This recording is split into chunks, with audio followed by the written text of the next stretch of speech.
I've offered the National Guard. The mayor has said he can handle it with the NYPD. The NYPD and the mayor did not do their job last night. New York Governor Andrew Cuomo calling out Mayor Bill de Blasio and the officers on the streets for failing to maintain order in growing chaos. The country's largest police force seen here enforcing the 8 o'clock curfew last night. And it was a mostly calm night after days of looting and ransacking. Here to weigh in is CEO of the Brewer Group, Jack Brewer. Jack, good to see you this morning. Thanks for being here. No problem. Thank you for having me. Where do we place blame for this when you're talking about leadership?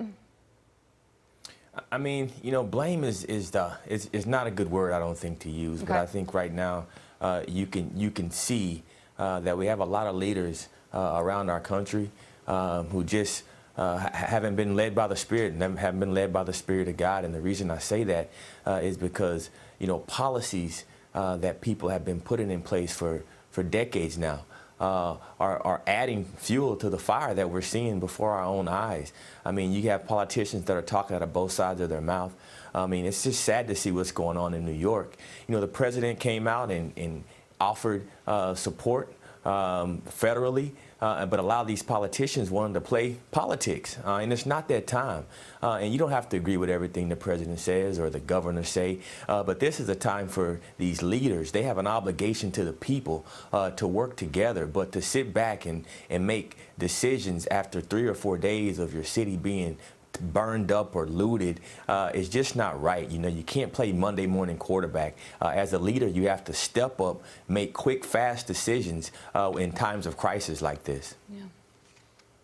Yeah, Jack, along those lines, you heard Governor Cuomo's soundbite as we led into you. Here's the response from Mayor Bill de Blasio, quote, "These comments are offensive to the men and women of the NYPD who are out there every night trying to keep New Yorkers safe. It would be nice if our officers knew they had the respect of their governor." But Jack, like you pointed out, this is a battle that has been going on between these two guys, whether it's police or something else, for years now. Why can't they put their differences aside when the city and the state needs it so much right now? It comes down to humility. You know, you got to drop your ego at the door. Be humble. You know, we need humble. I mean, if we need more spiritual leaders to step up and help to try to guide some of these political leaders, because humility is something that's being lost right now.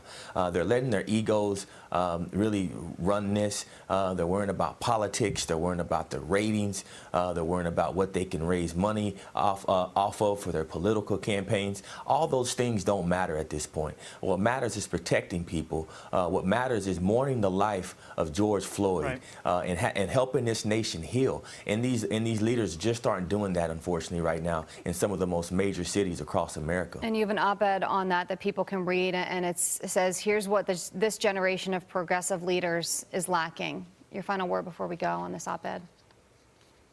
I just say we have to pray for our leaders. You know, that the Bible teaches us that, you know, sometimes when we take on these enemies in the spirit, we can't do it in the flesh, and we can't do it with leaders pointing fingers at each other. What they need to really do is sit back and look at real solutions that can get to the soul of people. Because right now we have folks out in the streets right now, majority who are peacefully protesting, but there are a few that are wreaking havoc, that are bringing evil upon our police officers, bringing evil upon our businesses and our communities, and we have to do something to stop it, because this is just not mourning the death of George Floyd, and he was a peaceful man, and God be with his family. Yeah, everyone says that he was a gentle giant. Thank you very much for joining us, Jack. We appreciate it. Thanks, Jack. Thanks for having me.